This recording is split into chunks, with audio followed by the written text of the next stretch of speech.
Alright, boys and girls, samahan nyo ako. Bibili akong tinapay.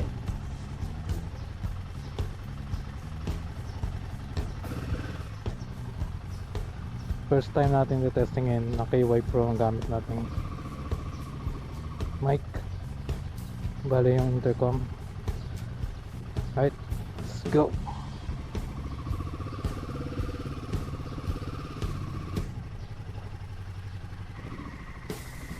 Blackie, tantayan mo ang compound natin.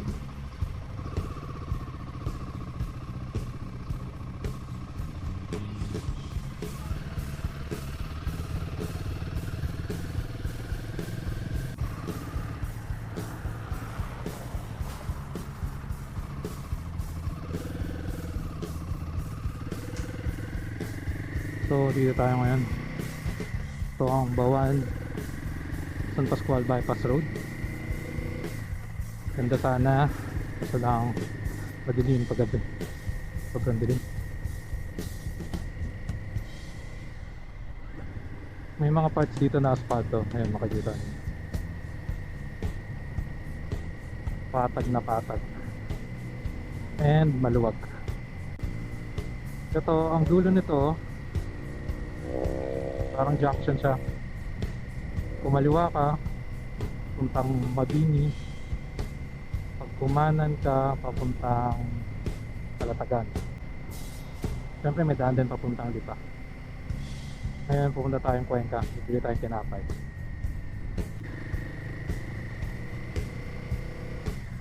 Yan, 9 o'clock alam ko nagbubukas na yan, so mamaya dyan ako kakain. Take out lang ako.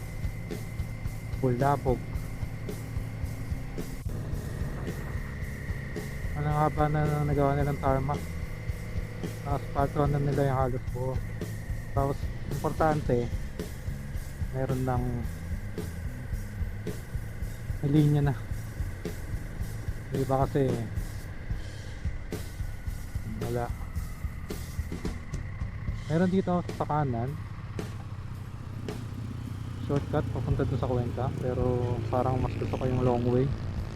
Diretso muna tayo dun sa dulo.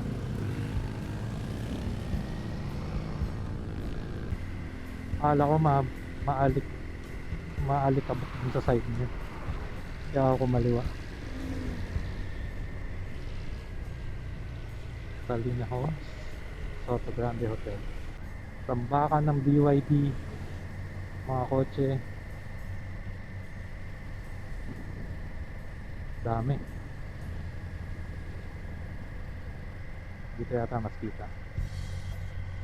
Hindi rin, pero dami. Ito ang pakanan. Ito ang general direction ng papuntang Kalatagan at Nasugbu. Ito ang pakanan ito.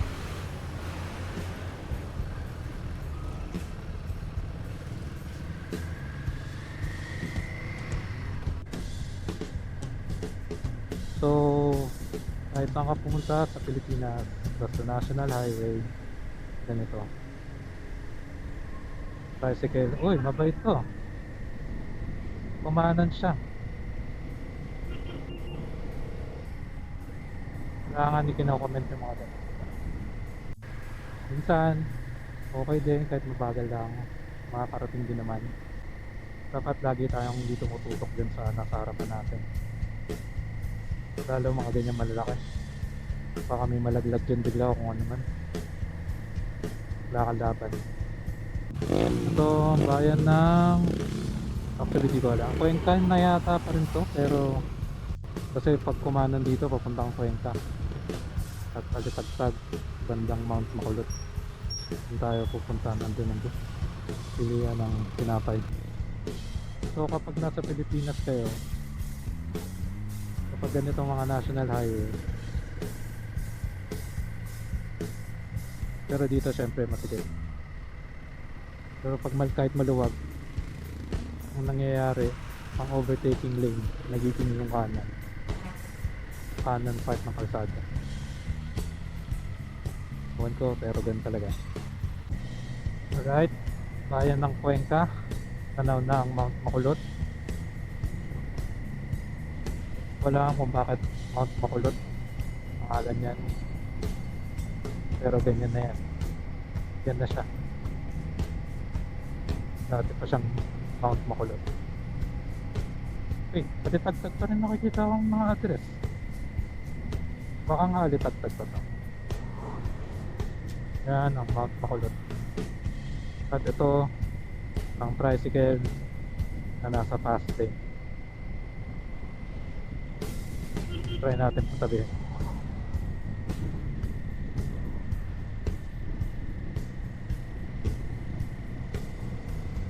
Salamat. So katulad ng maraming mga highway natin dito sa Pilipinas, meron ding mga magagandang kalsada dito sa Batangas. Actually yung huli kong napuntahan na dyan na sobrang maganda, hindi naman buo pero karamihan, majority ng buong ruta ay yung galing sa Asugbo papuntang Cavite. Hindi ko lang kung ano yung mga bayan na dinaanan doon, kabisado, pero yun yung ruta na nasa side ng West Philippine Sea at dadaan ng Kaibiyang Sala. Dito may mga stretches na asfaltado, maganda, hindi malubak. Tapos meron din namang sobrang lubak. May mga lugar dito sa Batangas na sobrang lubak. Anyway, na ulit, palapit na tayo ng Makulot. Ayan, dito sure kung ito yung pinakamagandang lugar para mag-view ng buo yung bundok, pero kunan na rin natin.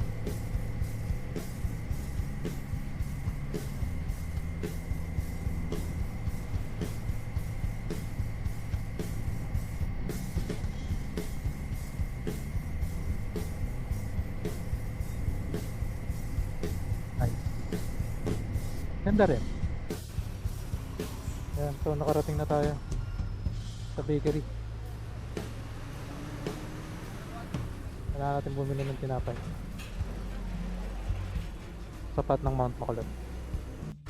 Okay, success sa pagbili ng tinapay. Balik tayo ng bypass road ng Bawan. Bili tayo ng almusal. Almusal biryani. Putin natin to. San Jose ang pagsak natin.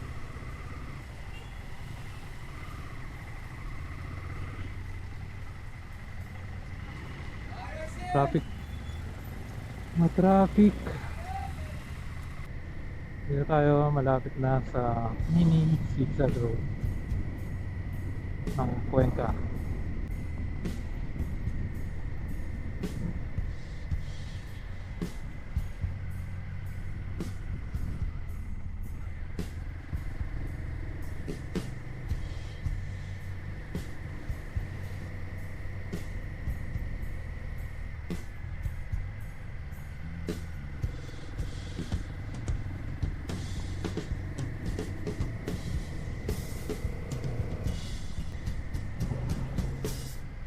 Laki.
kanto na to, pag kumaliwa papuntang Lipa, ayan nakalagay Patria Garcia, tapos pabalik Batangas City. Kanan tayo, balik tayong Batangas City, bili tayong biryani, chicken biryani.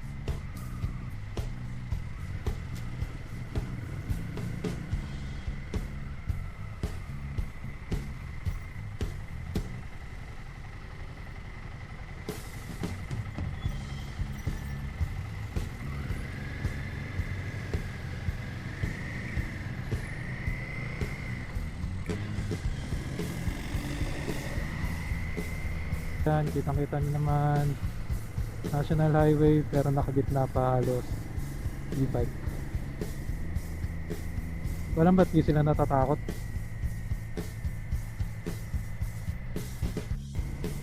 Okay, ngayon naman approaching bayan ng San Jose. Well, kanina pa tayo nasa bayan ng San Jose, pero dito yung parang maraming itlog kasi yan yung isang bagong restaurant dito, ang Eurasia. Sarap naman, medyo pricey pero masarap.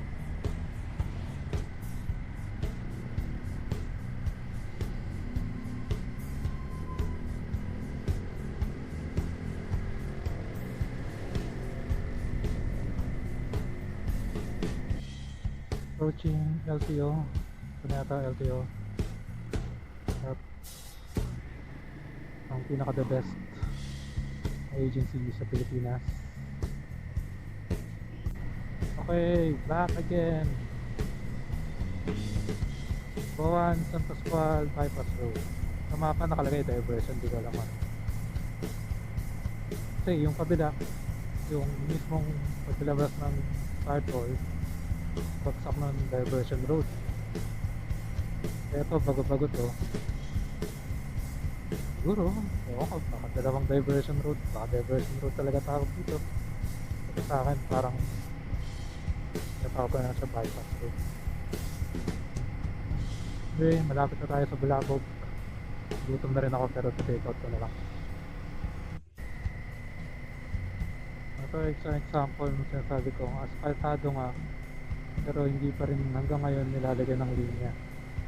Kapag gabi, kahit nakakotse ka, madan ako dito nakakotse, sobrang dilim. Wala pa namang mga ilaw dito. Eh lalo yung asfaltado na yun. Imagine nyo pa kung umuulan ng gabi. Alright, so welcome to Bulabog.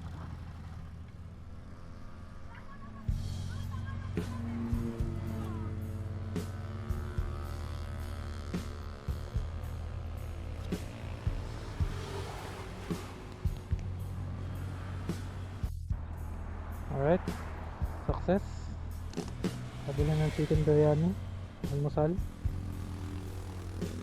Pinakamasarap na almusal, breakfast of champions dito sa Bulabog. Sobrang sulit.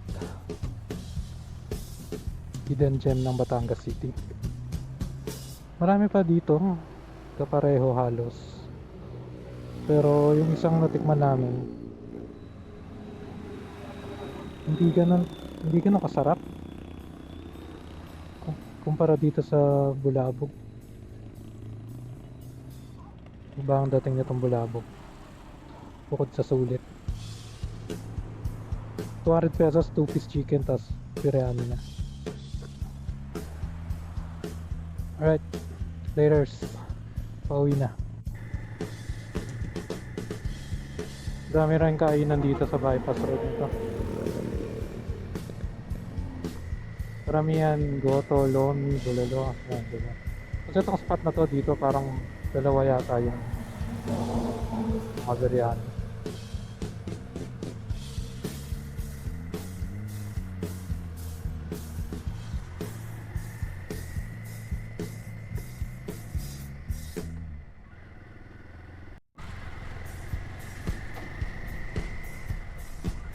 Gotohan ulit. Lomi, goto, bulalo.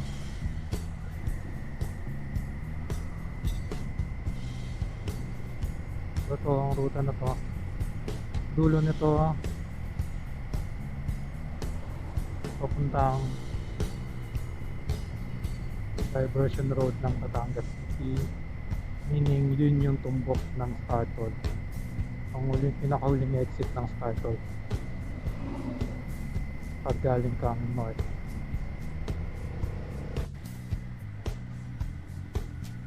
Kanan papuntang diversion road ng Batangas City. Ngayon may rotonda na siya kasi nilagyan na ng flyover. So kung galing kang Startol, pwede ka na umakyat ng flyover dire-diretso. Dahil kasing matraffic tong kanto na to. Kung galing kang Startol, aakyat ka na lang ulit ng flyover, makakatawid ka, tuloy-tuloy ka na papunta sa Batangas. Ayan, traffic na. Ang usok to. Malikabok kasi ginagawa pa yung ibang parte. Sobrang traffic nito kapag rush hour tong kanto na to. Pero kakanan tayo, punta tayo sa direksyon ng Batangas Port. Pag dumiretso, city proper ng Batangas City. Yan yung flyover. So kung galing ka dun sa Startol, imbis na kumanan ka at diyan ka sa baba dumaan, dire-diretso ka na lang, liliparin mo lang yung kanto na yun, yung rotonda. Dito sa area na to, marami-raming mga dealership ng mga kotse. Tabi-tabihan sila. Meron na bago lang ang GAC tsaka GWM. Ito lang po. Ang bago dito yung BYD tsaka Changan tsaka MG.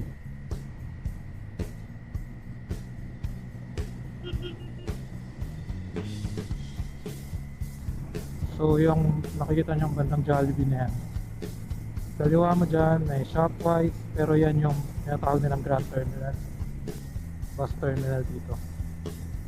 Yan yung mga papuntang kung saan, especially papuntang Manila. Banda dito may kakanan ako, makikita naman na natin yata yung kanto na yan. Kakanan tayo dyan and then magkita na tayo sa bahay. Yan kanto, pag kumaliwa puntang San Pascual. Yan namang maliit na kalsada na yan, tinatawag nilang Caltex Road. Ang dulo niyan Caltex na gasolinahan. Pero kaya sa tinawag na Caltex Road, dahil dati nung may refinery pa daw ang Caltex dito, mga empleyado ng Caltex diyan nakatira. Maganda daw yan dati, pero nawala na yung refinery. Alright, pagkaliwa dito, home.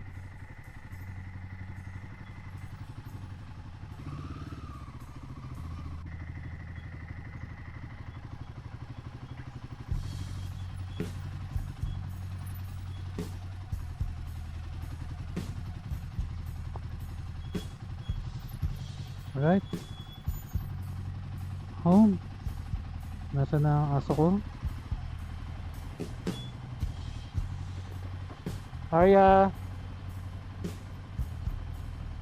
Arya!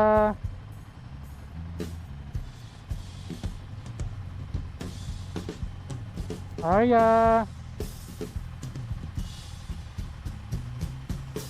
Ayun, say hi to Arya.